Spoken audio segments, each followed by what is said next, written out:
Oh, yeah! I'm Ash Ketchum from the town of Pallet, and tomorrow I start my journey to become the greatest Pokémon Master in the world! Ash, get to bed. You have to get up very early tomorrow morning. But, Mom, I'm too excited. Oh, well, if you can't sleep, then listen to this.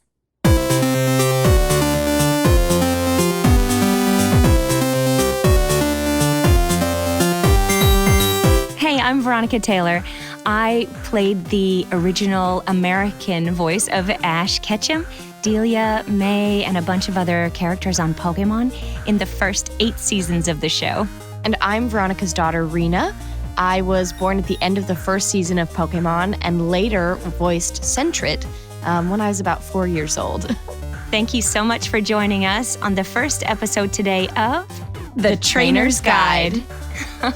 This has been such a long time in the making. I mean, honestly, 24, almost 25 years now. I know, it's pretty crazy. And we've been wanting to do this podcast for at least a year and a half now. So it's so exciting to finally be sitting down and recording. The biggest reason, I think, is because we travel around to Comic-Cons all over the world, and we've met so many amazing people and heard so many amazing stories and realize it resonates with our own life as well. Totally. I think, I wanted to start today by, well, first of all, maybe you know already, but this podcast is kind of a loosely termed a rewatch podcast. Right. Of the first season of Pokémon. Yeah, and we thought what better way to celebrate the end of the Ash arc than by going back and rewatching all the first episodes of the beginning of his journey. So you are tasked with watching them on your own and then coming to us and we'll chat about them. Today, I wanted to start off by talking about the song, actually. Okay. Because all of us know it so well. I remember, actually, when Pokemon Go came out, the excitement of being, walking down the street and hearing cars going by with the song blaring out. It was so amazing. It's such a nostalgia trip, but I think it really hits us all because it's so true. Mm-hmm. Totally. And I would say even visually, just watching the images that they choose to put, it's just like, I don't know, it just makes my heart swell. I know, with Ash hugging Pikachu. Yeah. And I was going back over it because we all hum along with it, but to be the very best like no one ever was, which is, I think, something that we are all tasked with in life. Yeah. But that Ash and Pikachu, that's what they set out to do. Right. Well, even, jumping forward to the beginning of the first episode, that's Ash's goal, is to be the best trainer, to be a Pokemon master. And he doesn't really know, how to do any of that. And so it's just pretty amazing that they both set out on this journey with such high expectations and such huge goals. And they really are starting from zero. Which is really how we all do it. Mm-hmm. You start out, there's something that you really want to achieve, and then you just say, okay, I'm going to do it. But then how do I get there? Exactly. And this, as we all know, that's what happens. They learn through every person that they meet, through every challenge. And just in the tiniest, the first line of this song, it's pretty amazing. Travel across the land, which is kind of a cool thing that we get to do. I know, that's true. But even if you break it down, you travel, you leave your house in the morning to go to school. And what do you encounter on the way? Who do you see at school? Who do you see as you're going to work? Every moment can be something that makes you and someone else a better person. Yeah, totally. And helps you to achieve your goals, I guess, in that sense. Then the power that's inside. We all have such potential to be our very best, to be incredible human beings. And that's in the song. I know, it's so crazy. And even that, I was just thinking too, traveling across the land, that's even something that you can do within your own imagination. You don't have to physically go outside to be a Pokemon master. All of these things are things that you can do within yourself and with your imagination. And you are creating your story, your journey. Then also back to it's you and me, you're my best friend. Right. It's always so nice when you have someone that you can, I don't know, pal around with who thinks you're the greatest. And that, or even in Pikachu's case, doesn't always think you're the greatest. Yeah. But when you have someone who can support you, you do feel like you can do anything, I think. So, I mean, again, we're still in the middle of the song. I know. Heart so true, your courage will pull us through. I mean, all of us, you need to follow your dreams, follow your heart, your intuition.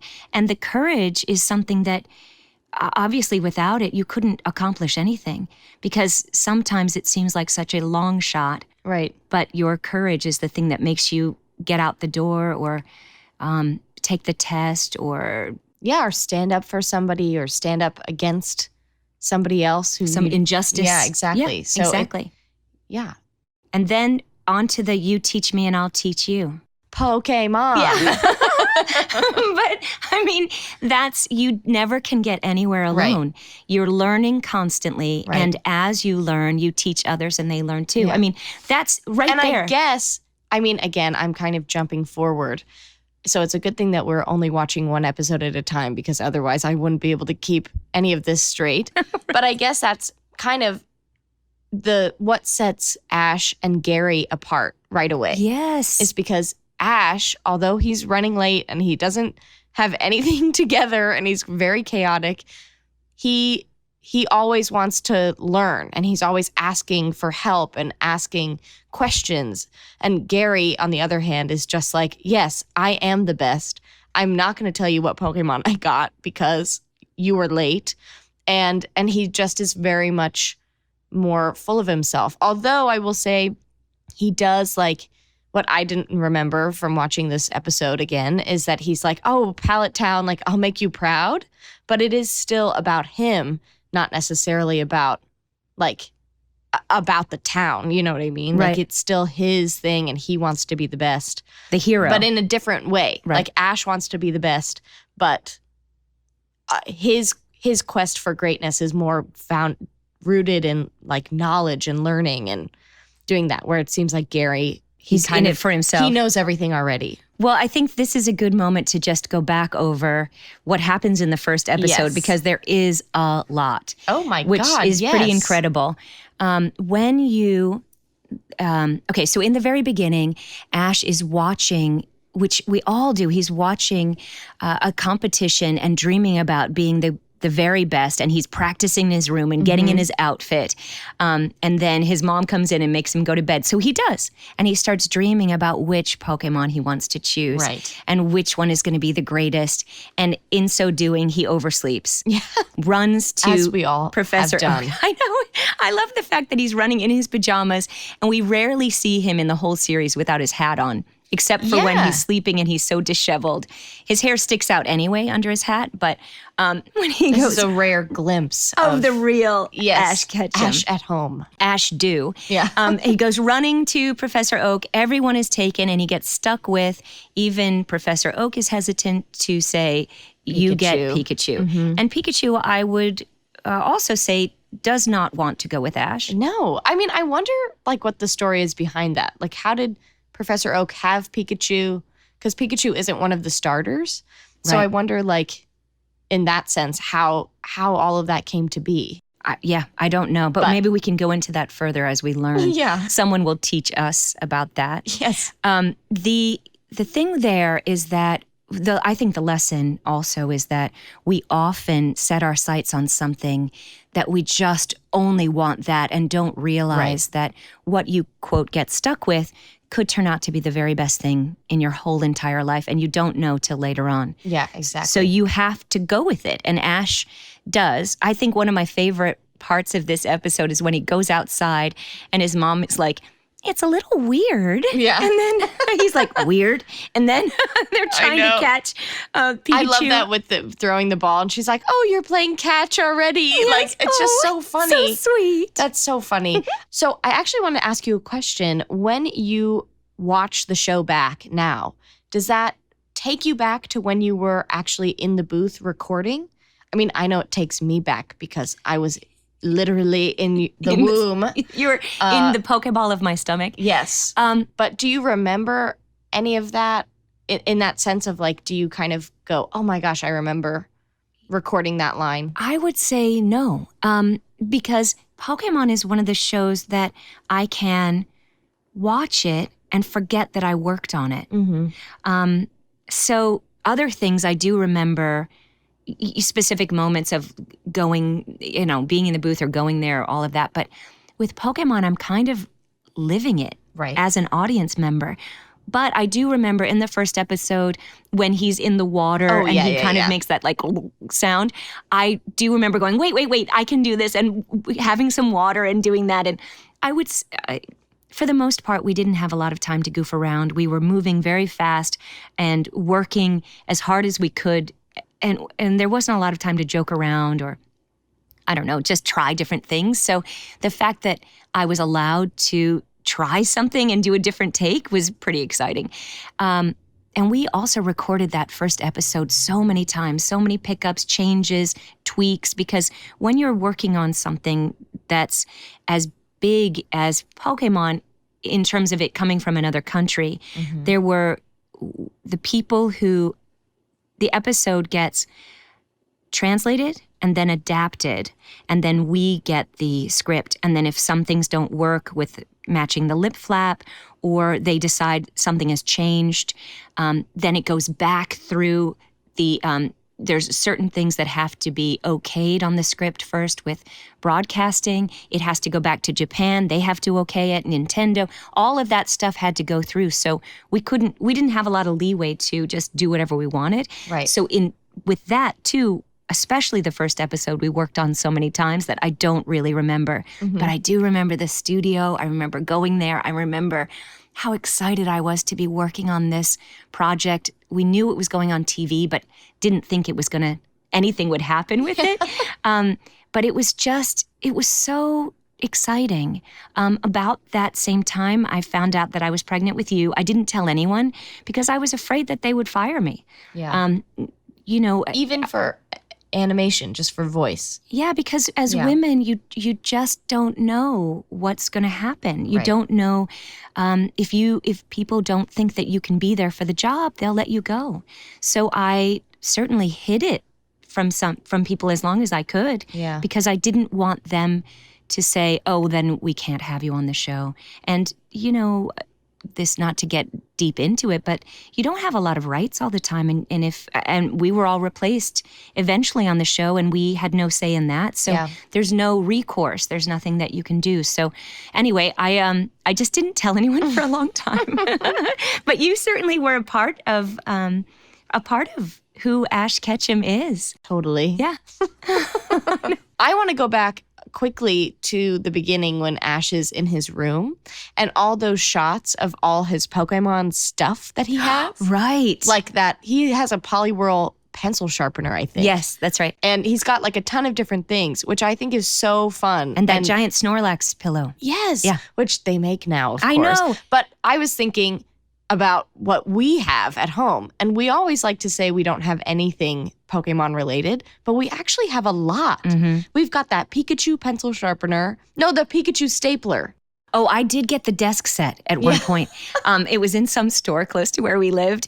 Of course, I was buying these all on my own because you were very small. So I couldn't say, "Oh, my daughter will love this," because you're just crawling around on the floor.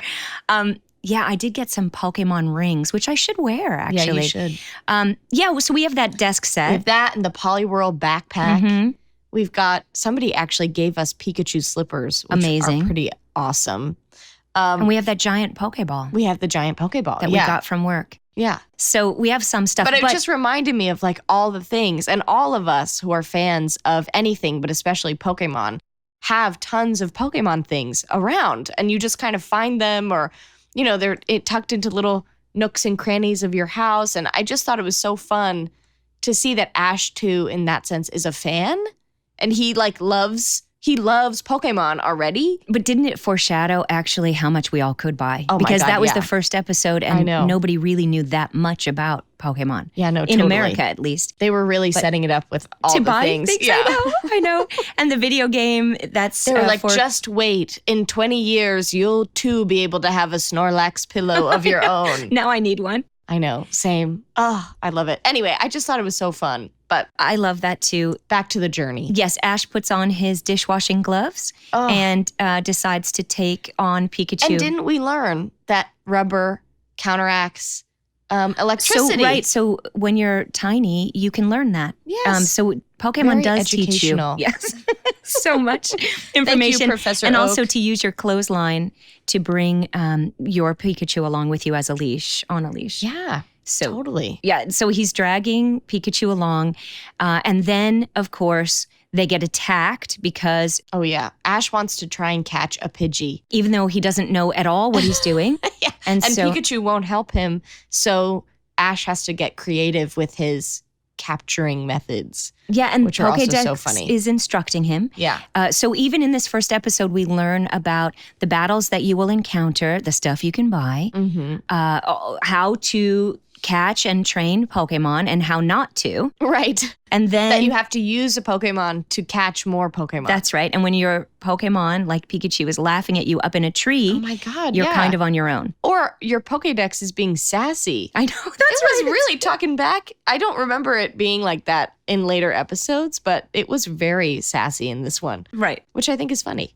Yeah, I did too. Yeah, I laughed. And then the Spearow come and attack Ash, which I think Oh my God, yeah. ultimately is my favorite part of this episode, which makes it my favorite one of all time, because you can see how right away Ash defends Pikachu, who, they are stuck with each other, and he takes on that challenge and says, okay, we're going to make this work.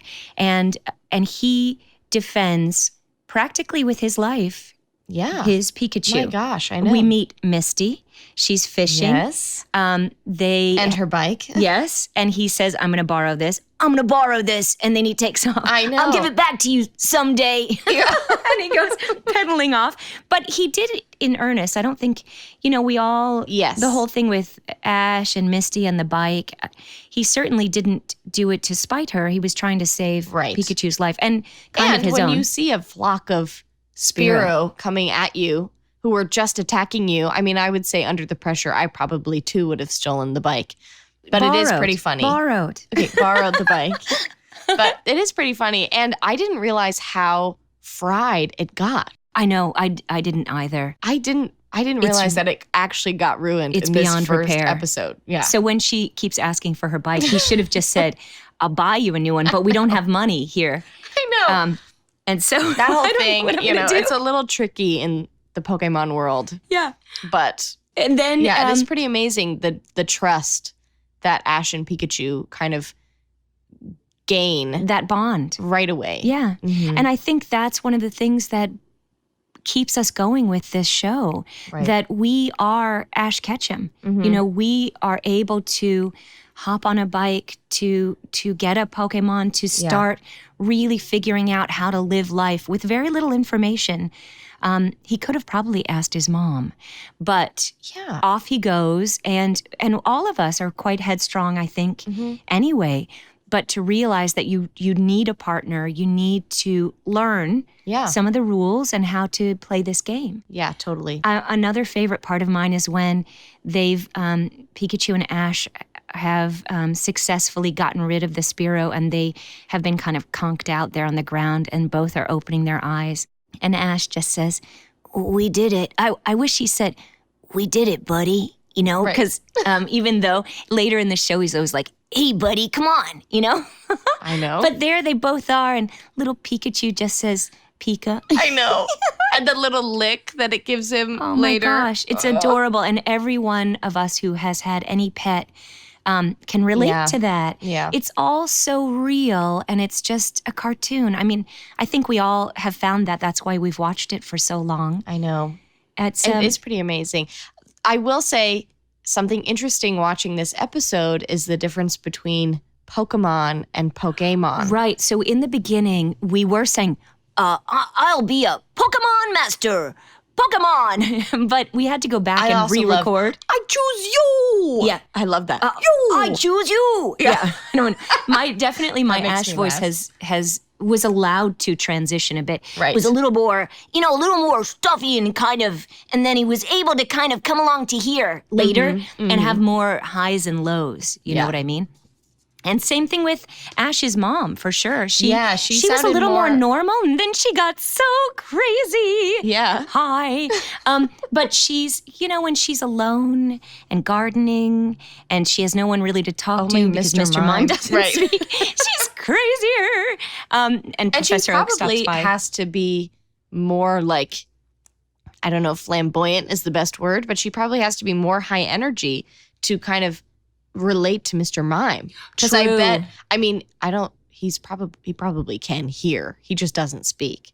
But I feel like she probably would exaggerate things a little bit more. That's probably what happened to her. To communicate. I'm going to say that was the basis for my role playing of her.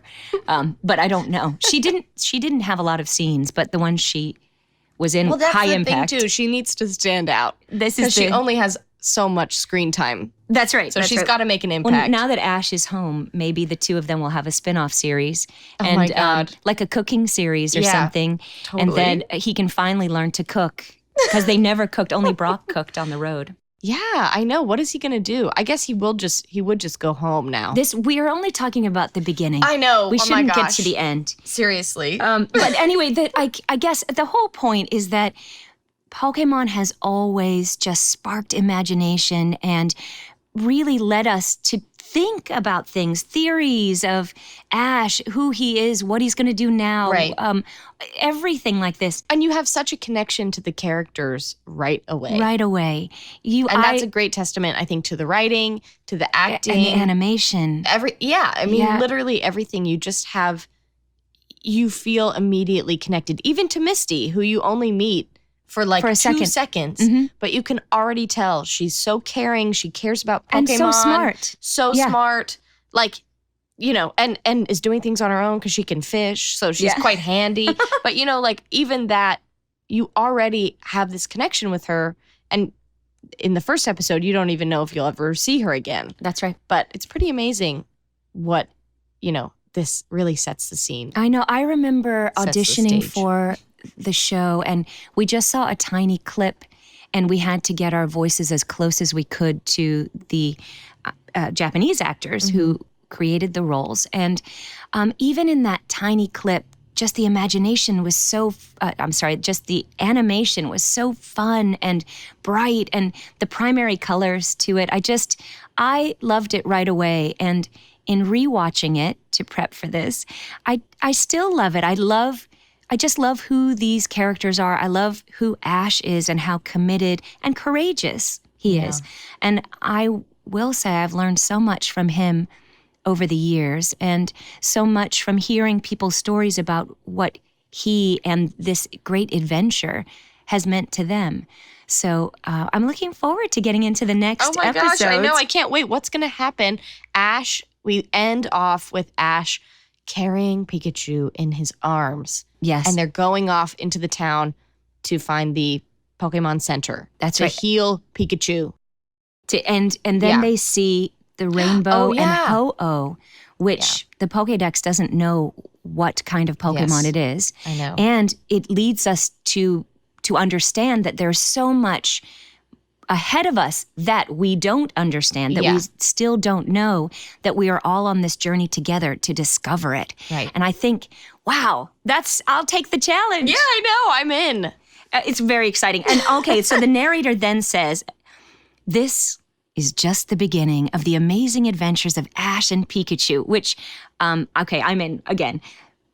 Their journey is destined to be packed with nonstop action, millions of laughs, debatable, but there's a lot of laughs, heart-pounding perils, and endless excitement, very much like all of our individual lives. Yes, and very much like this podcast that you're listening to right now. Millions of laughs. Millions of laughs. Nonstop action, that's for sure. Totally. Together, they'll encounter fantastic friends. I think we can all say that's true. Mm-hmm. Evil enemies, hopefully not. And meet creatures beyond their wildest imaginations. Very true. Also, when you think about the fact that we are still discovering creatures in the depths of the ocean, we're discovering things in outer space, all of our lives are the same as this. Totally. we have to challenge ourselves to keep learning. Every day we find out something new. We tell someone else about it, then all of us, it's that tiny drop in the ocean or drop in a lake even, let's get smaller, even drop in a puddle. It radiates out and you never know how far it will radiate and who it will touch. Yeah. And so, or how it will affect someone's life. So that's what I challenge all of us to keep learning, to keep being Ash Ketchum, to keep challenging ourselves to be our best. So, and then we have, 51 episodes to go. So, and as their story unfolds, we'll unlock the magic and mystery of a wondrous place, the incredible world of Pokémon, and our lives, our friendships. I don't know. I just think it's so beautiful. It makes me cry when I watch it. And I'm just so happy that we're able to be here sharing it with all of you. I'm so excited. I know, me too. So anyway, to that end, we do want to hear from all of you. As I said, we've heard so many great stories through the years, and we want you to share your memories, how Pokemon has impacted your lives, the friendships you've made. So here's what we were thinking. Why don't you send to trainersguidepod@gmail.com a short recording, or you can type out a memory. You can send us how you made your best friend, how it inspired your career, anything like that. It has to be short. Yeah, even just your favorite episode or character and why from the show. It doesn't have to be super deep if you don't want to. But keep it short. Include your name, where you're from. Yeah. And we will be putting about 3. Yeah, we want to play a couple at the end of each episode of this podcast to highlight your voices and, just have your memories incorporated with ours. Because Pokemon is about community, and this is for the community. So we want you to be included. So send that to us at trainersguidepod@gmail.com. And we look forward to hearing from all of you. So that about wraps up today's show. But as they say, to be continued.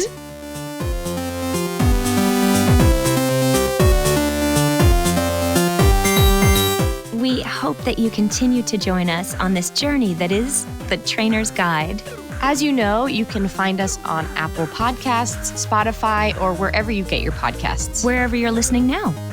And if you subscribe, comment, and rate the podcast, it helps others find the show and keeps us on the air. Thank you so much in advance for your generosity and all of your amazing support. Trainer's Guide is a production of Boom Integrated. We are co-executive producing this along with the amazing Adrian Glover and the incomparable Robin Lai. I'm your host, Veronica Taylor. And I'm your host, Rena Taylor. And this has been The Trainer's Guide. We'll see you out there on the road.